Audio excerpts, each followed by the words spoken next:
Music theory with Excel. Compound intervals, alternative names for intervals with distances over an octave.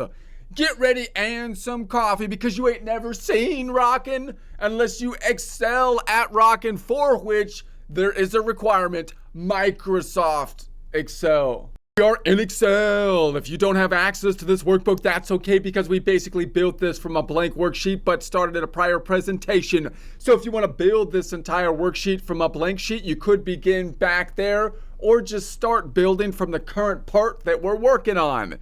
If you do have access to this workbook though, 4 tabs down below: fretboard, example, practice blank.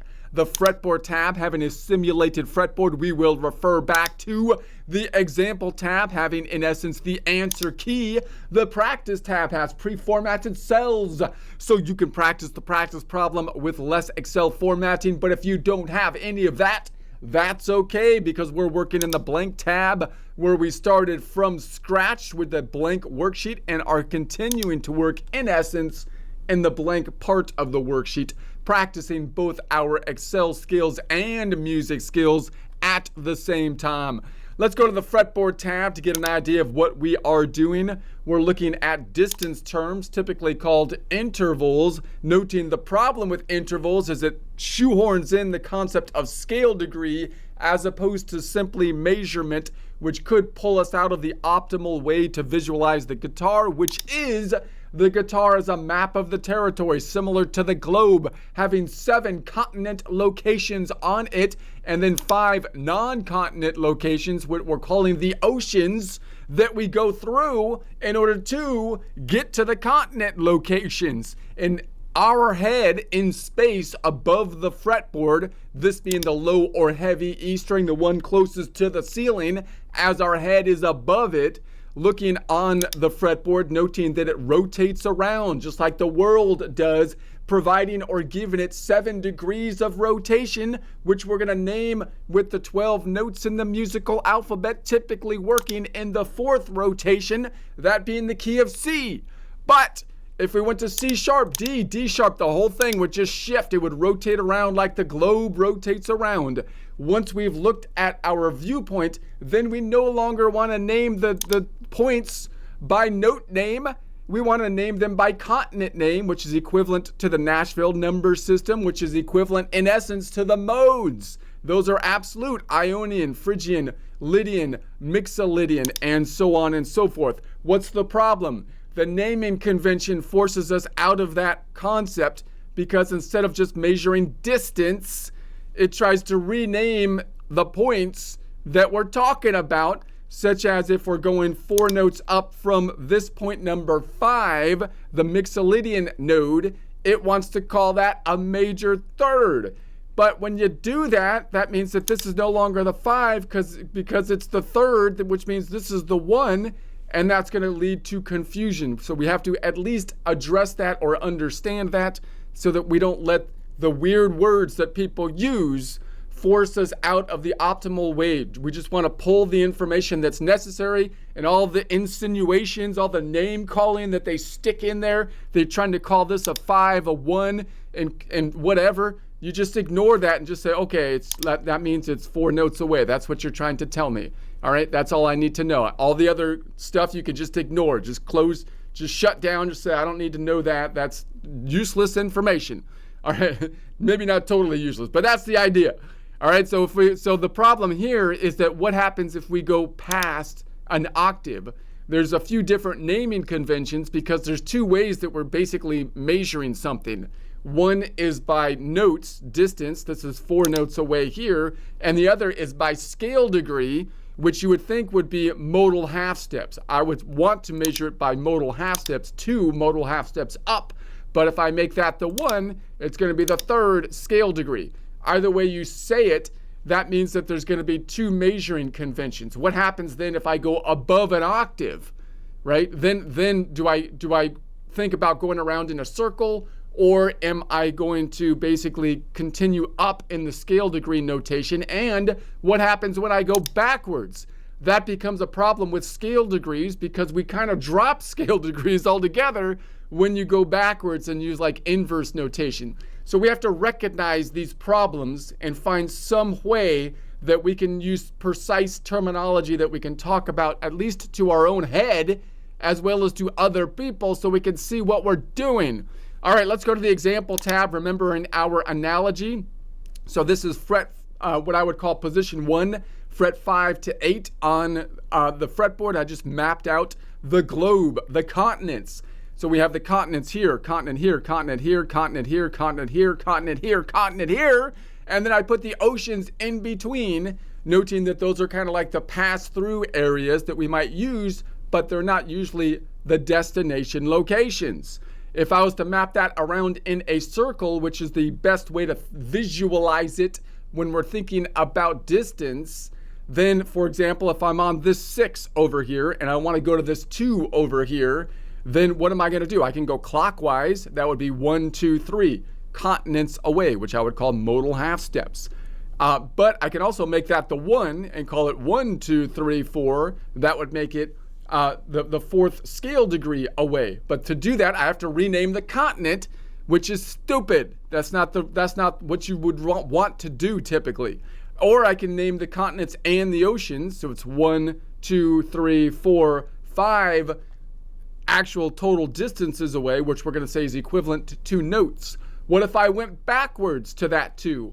Well, it would be 1, 2, 3, 4 modal half steps backwards. If I make that the 1, 1, 2, 3, 4, 5, the negative 5th scale degree backwards. The problem is we don't really use negative scale degrees, so that becomes a weird kind of issue. The next issue is, well, what if I'm going forward around this way, but I go around the circle again, like I go 1, 2, 3, 4, 5, 6, 7, 8, 9, 10, right? So now I've gone around the circle. So I can think about that from half steps, modal half steps that are going to keep on going up, or I can think of it as like a clock face to say, well, that's kind of equivalent to just going 1, 2, 3 modal half steps up, or 1, 2, 3, 4 scale degrees. That's the issue that we have here. So we have 2 forms of measurements. One would be equivalent to the total note distance. One would be equivalent to the modal half steps, except that the modal half steps are messed up because instead of looking at distances away, we're making the one that we're starting on the scale degree point.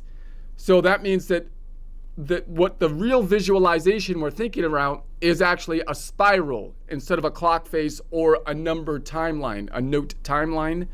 We're thinking about it goes around in a circle like a clock, but it actually also has distances. So it's spiraling upwards and backwards.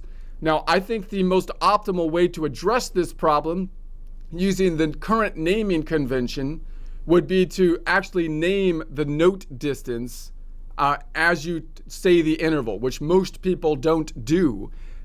But I think that's the nicest thing to do.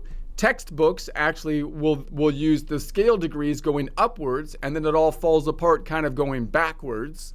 But the scale degree terms is not something you'll hear in practice a lot. So let's see if we can parse this out and think of what would be the best way to look at this.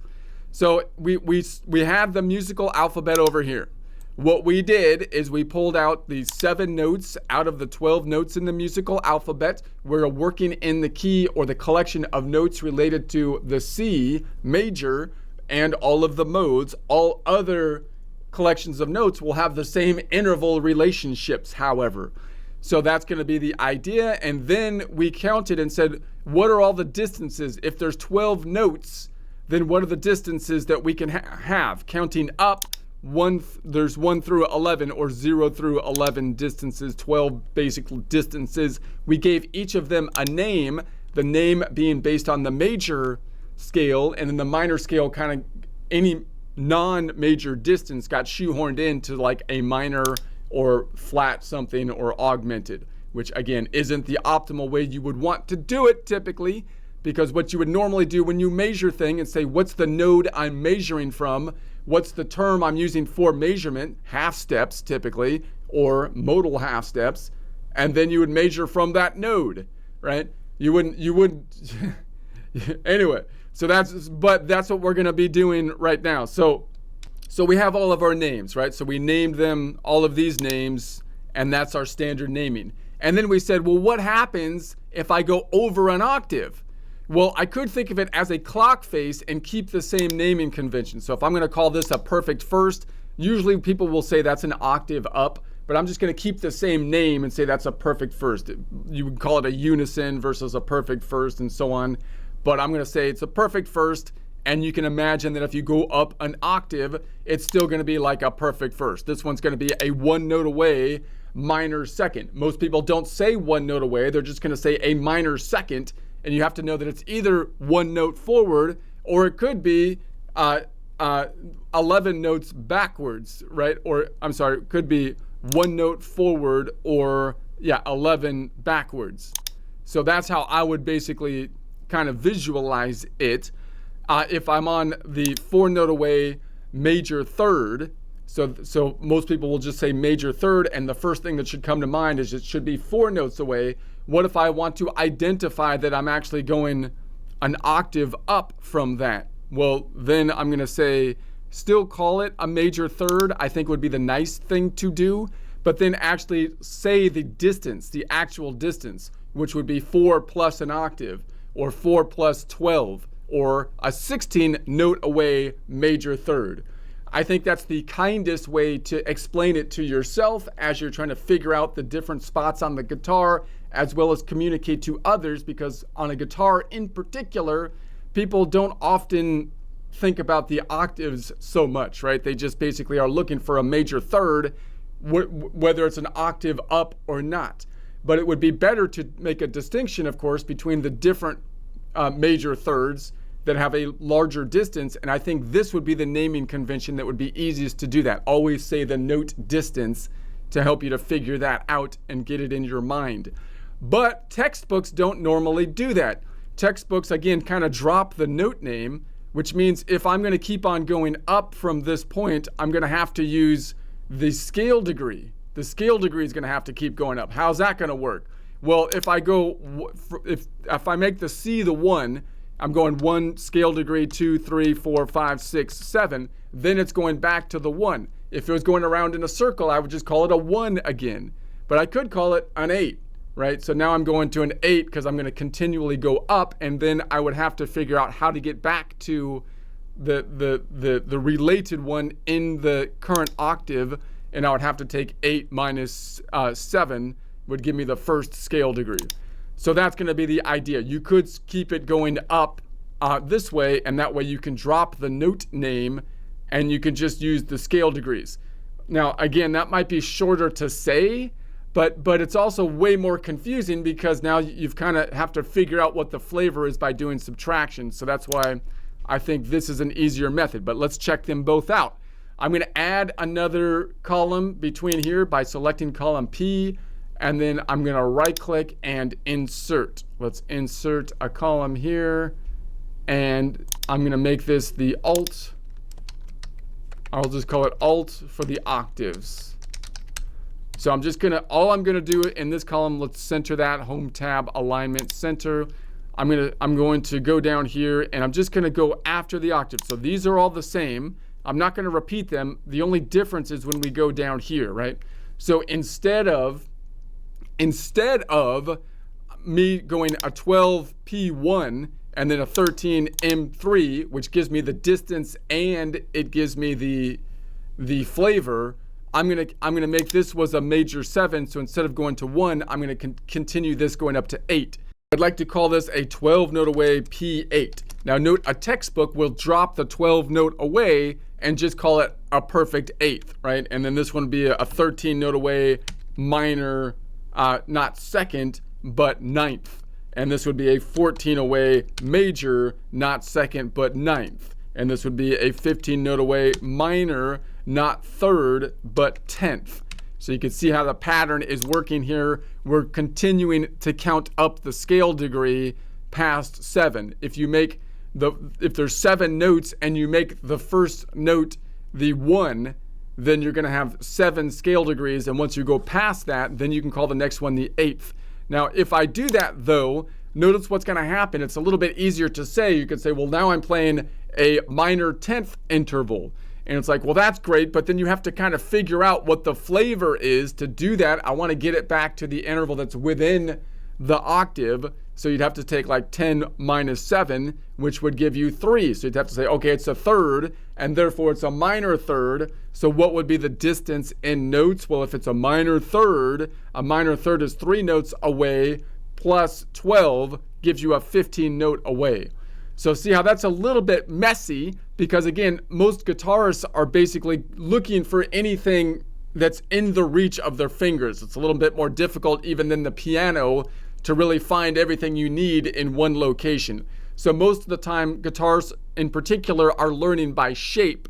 And so they're still going to call this shape, if it's 15 notes away, a minor third rather than a minor 10th most of the time. That's why I think this naming convention would be better, and it would be easier to get in your mind.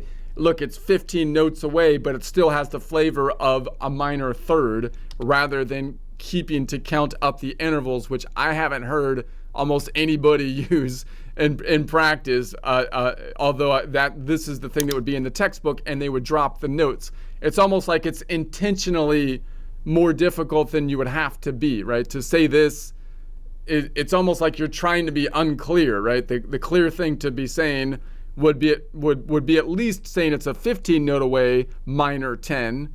Or I think it's even more clear to say it's 15 notes away, because that gives you the distance clearly and you can see it's over an octave. Or you can say it's a 3 plus octave, or a 3 note away plus 12 minor third, because that gives you the actual distance. You can see that it's more than an octave away, and it gives you the flavor in such a way that most people are kind of used to. All right. So that said, let's go ahead and I'm going to delete this and say, how can I do this with a cool formula? So here's our Excel problem of the day. What I'd like to do is I want to pull this 12 in over here, and then I want to pull this, I want to pull this in, but not the 0. I want to replace the 0 with the 12, and I want to replace the 1 with an 8. All right, so how can I do that? Now, I could just type it in there, but that's not the cool way that's not a cool Excel way to do it. So what I'm going to do is I'm going to try to build a little table over here to see if we can do this. Let's see. And I'm going to call my table, I'm going to say this is going to be distance for distance. I'm going to call this a scale degree, let's say degree. So I'm going to make this larger. I'm going to make these two larger. Boom. Scale degree. And then this is going to be the letter. I'm just going to abbreviate LET. And this is going to be the up 1 octave. So I'm going to make these two larger. Let's make these larger. And then this is going to be up 2 octave. So this will make sense in a second, hopefully. So I'm going to double click here, make that larger. I'm going to pull this over here and bring this down. So those are going to be my headers. Let's make this black and white. And then I'm going to center this. All right. So the distance is going to be either 0, 1, 2. So what I want to do is I'm thinking about my distances here. And then I'd like to say for each of those distances, I'm going to give it a number for a scale degree number, which is going to be the second part of each of the names. So a distance of 1 is a minor second, but I'm concerned with the second part. The 2 is a major second. I'm concerned with that second part. So I'm going to copy this down because I want to use that second part as part of my formula. So I'm going to copy this down to 12 distances, and then the scale degree. So if it's 0, then it has a 1 next to it, right? And then if it's a 1, then it has a 2, right? It has a 2 at the end. And then if it's a 2 note away, it has a 2 at the end. And then if it's a 3, it has a 3 at the end. If it's 4 away, it has a 3 at the end. If it's 5 away, it has a 4 on the end. If it's 6 away, it has a 5 on the end. If it's 7 away, it has a 5 on the end. If it's 8 away, it has a 6 on the end. If it's 9 away, it has 6 on the end. If it's 10 away, it has a 7. And then if it's 11 away, 7. And then we don't have the 12 because we're looking at distance terminology. So then the letters that are associated with that, I could pull the letter. I don't think I'm going to use the letter, but just to see what I'm doing here, right? Because that's the P for the perfect first. This is a small m for the minor second. This would be a large M for the major second. This would be a small m for the minor third, a large M for the major third, a P for the perfect fourth, a D for the diminished fifth, a large P for the perfect fifth, a small m for the minor 6, a large M for the major 6, small m for the minor 7, large M for the major 7. All right, so then what I want to do is find those distances here and then return to me the distance after it goes up an octave. So I don't need this column. I don't need this to be black and white. Let's undo that. So that means here I want this to be 0 plus 8. So that means if it's up an octave, all of these distance-wise will be up 0 plus 8. Is that right? 0 plus 8? No, that's not what I want. Hold on a second. I want to look at the scale degrees, which is the scale degree plus 7. That makes sense. And then I copy that down. So if all of these are pushed up an octave, then the first is going to be an 8, the seconds are going to be 9s, the 3s are going to be 10s, the 4 is going to be an 11, the 5s are going to be 12s, the 6s are going to be 13s, and the 7s are going to be 14s. What if it goes up 2 octaves? Then it's going to be the 1 plus 7 plus 7, or the 1 is going to be a 15. We'll copy that down. The 2 is going to be a 16, and then 2, 16, 3, 16, and so on. So now when I'm over here, what do I want to do? I want to basically say, I'd like to pull, in essence, the P over here, or now I have a P over here, and then I want to make that 1 to be the octave up. The 1 needs to be the 8, and then this 0 needs to be this 12 instead of that. So let's first thing to think about, can I get somehow the P and then that 1 to change using this table to make it the 8? All right, let's first just think about the P. Can I pull this P in? So to do that, we can use a mid function equal. We're getting fancy here, people. This is going to get fancy, so bear with me. We're going to say mid, take the middle of this text, and then comma, and then we're going to take the len. This is embedding another formula within here of that text. That's going to take the full text. So I want to take that entire thing, but I'm going to close this up. We want to subtract 1, meaning subtract out 1 line off of the end of it, minus 1. And then we're going to say comma, and then this is going to be the number of characters. We just want 1 character, which will be the one in the middle then. So we're going to say, let's close that up. Boom. That gives us the P. So let's review that again. That's a little messy. There might be an easier way to do that, but I think this works fine. We want to get the 1 in the middle, right?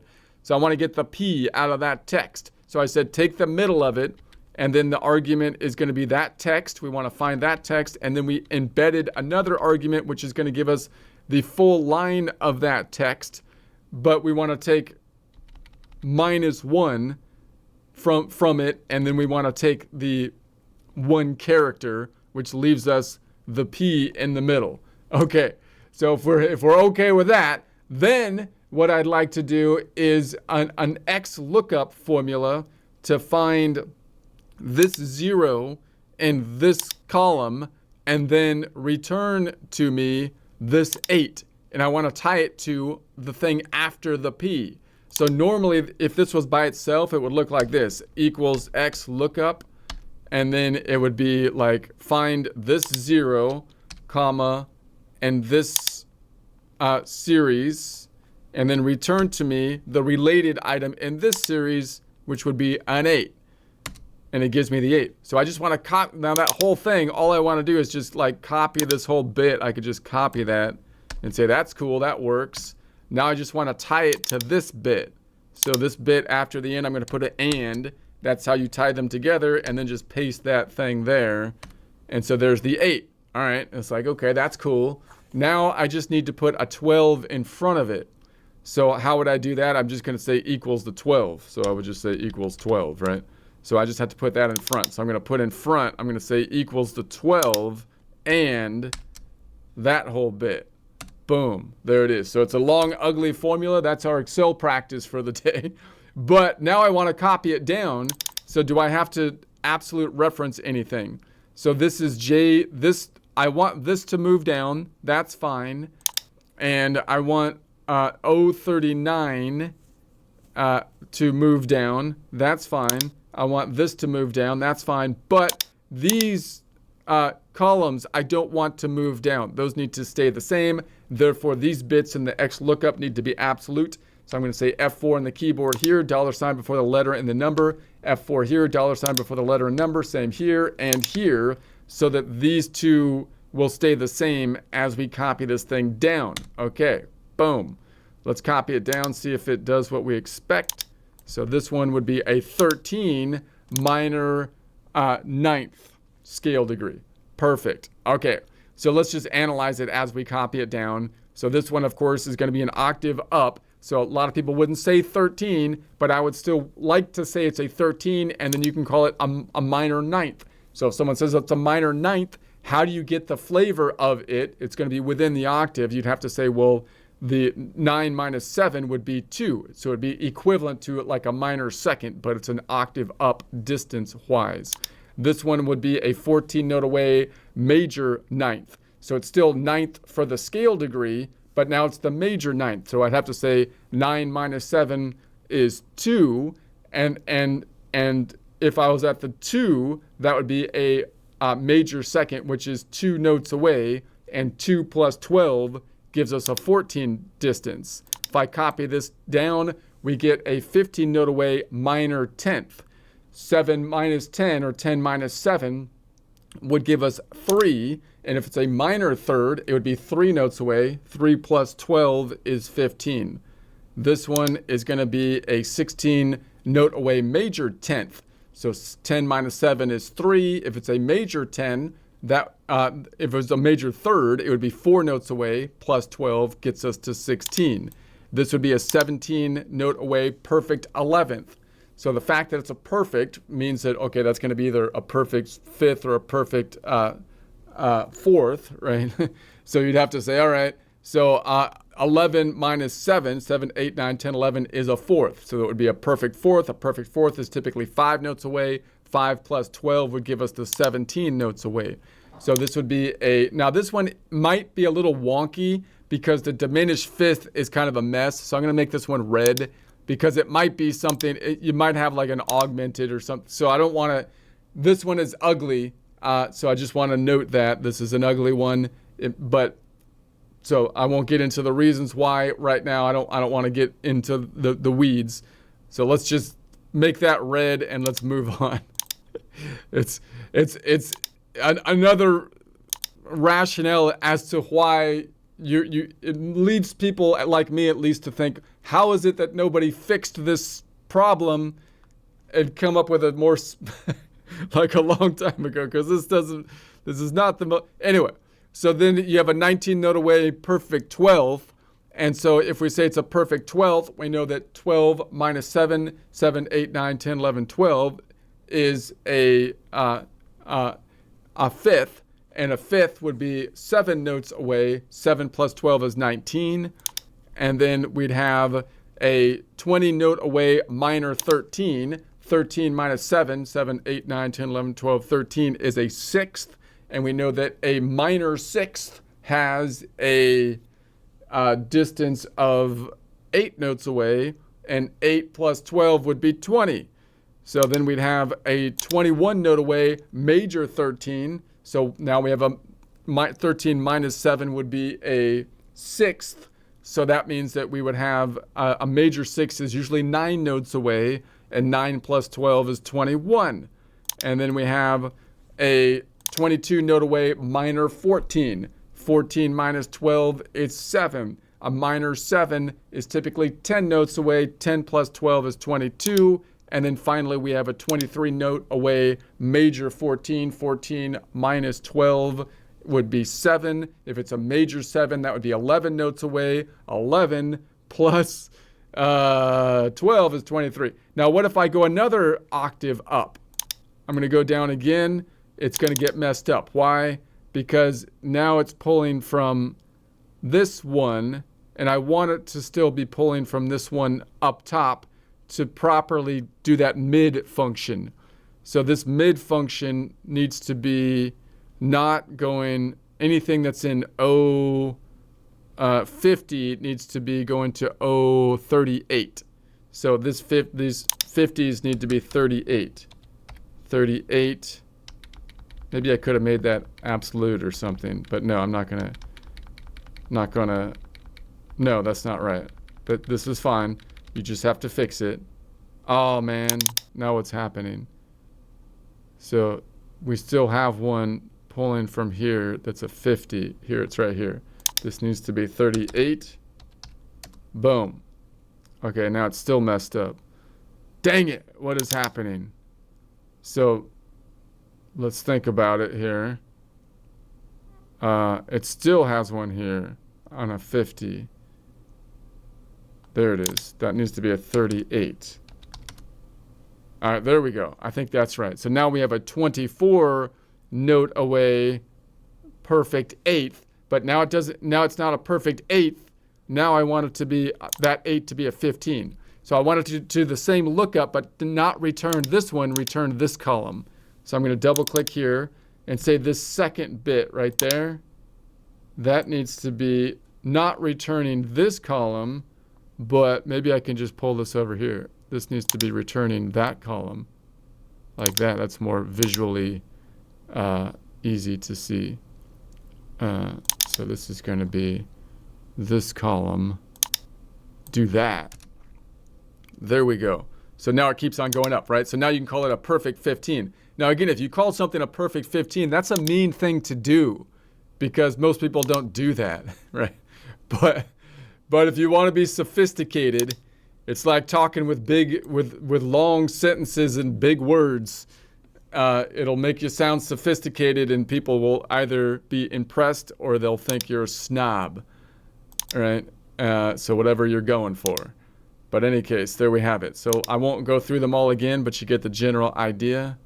Sometimes it's good to impress or be like a snob, right? Sometimes that's what the circumstance calls for. I'm still calling this one funny because, again, it might not be quite diminished because, again, the way the whole thing works out, because you're supposed to do the letters first, and we did it kind of mathematically. So I don't want to. This is the easiest way to kind of pull the information in. I think it's most logical to think of it this way. But remember that fifth, because it's not a major or minor, but we had to call it a diminished because it's not in the major key, and we didn't measure it by any of the nodes, so it comes out wonky, and now we called it a diminished, which could be an augmented later, so I don't want to get into it, okay? I don't want to get into this with you, man, so why not? Okay, so we'll just leave that as is, but that's the general idea. So again, I think this would be the better, nicer, kinder naming convention.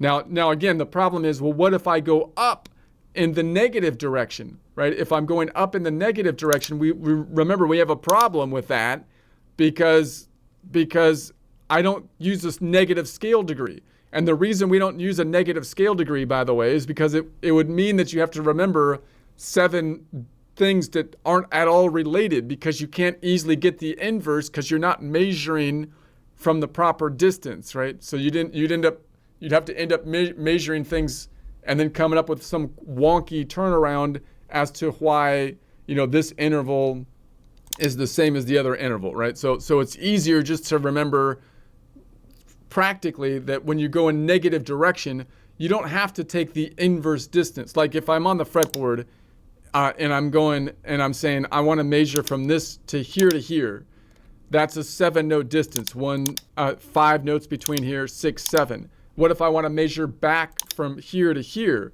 It's going to be 1, 2, plus 5 or negative 7. So the tendency is to say, well, if I'm measuring back this way, I don't know what a negative 7 is, so I'm just going to call it like as though I'm measuring from this point. But no, I'm measuring from this point up. Or you're going to start to say, and this is fine, you could say, well, I'm just going to, even though I can see it's a negative 7 distance, I'm going to call it a 12 minus 7, which would be a 5-note away perfect fourth, which I can see because that makes sense going forward. But again, I think it's more precise to see that I'm measuring from this point, and it's actually a negative 7 note away, which is a perfect fourth, right? When I go backwards, a negative 7 perfect fourth, and going forward would be a positive 5 perfect fourth, right? But again, a lot of people don't really talk. I've heard people use scale degrees going backwards and so on. But the fact that we don't have scale degrees going backwards means that if I go backwards more than an octave, I can't really have a compound negative scale degree because they're not even using scale degrees at all. So the whole thing just totally falls apart when you go backwards. But you don't want to fall apart when you go backwards because you know that going backwards is a thing when you're on your instrument, in my case, a guitar, right? I know there is a negative distance. So what am I going to call the negative distance, right? Well, if you're going to use these intervals, I think, again, practically, the best thing to do is to name the fact that you're going negative distance and then use the same naming convention because that gives you the flavor, although you'll have to memorize that. The proper solution to me is to use, in conjunction with these interval distances based on scale degrees, to use distance terms, modal distance terms, right? Modal distance intervals versus scale degree intervals. Because the modal distance intervals, as we'll talk about shortly, makes sense perfectly going forward and backwards. It's just common sense if you measured that way instead of with the scale degrees, but nobody does that. But I still think it would be useful to do that. So we'll get into that in the following presentation.